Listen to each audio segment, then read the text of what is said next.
সরকারের থেকে আমার এখন মাঠে যাওয়া, জনগণের সাথে কাজ করাটা বেশি জরুরি মনে হয়, তাহলে আমি সরকার ছেড়ে দেবো এবং হয়তো সেই দলের প্রক্রিয়ায় যুক্ত হব। যেহেতু দলের ঘোষণাটা এসেছে যে দলটা এই মাসেই হবে, তাহলে যদি এরকম সিদ্ধান্ত হয় তো এই মাসেই হবে, হয়তো খুব আর কয়েকদিনের মধ্যেই হয়তো এই বিষয়ে একটা চূড়ান্ত সিদ্ধান্ত সবাই পাবে আর কি। শিক্ষার্থীরা তো এখন রাজনৈতিক দলের প্রক্রিয়ায় যুক্ত হচ্ছে, তো আমার মনে হয় না যে সরকারে তাদের আর আসার আর কোনো প্রয়োজন আছে এই মুহূর্তে, বরং জনগণের কাছে তাদের বেশি যাওয়া প্রয়োজন। ক্যাবিনেটে আলোচনা হবে নতুন কোনো উপদেষ্টা বা বিদ্যমান কোনো উপদেষ্টাদের পক্ষ থেকে কে দায়িত্বে আসবে।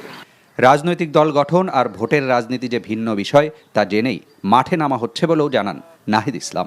মাঠ পর্যায়ে গোছানোর উপরে, সাংগঠনিক কার্যক্রমের উপর এটা নির্ভর করবে জনগণের সমর্থনটা কতটুকু তারা ভোটে রূপান্তর করতে পারতেছে।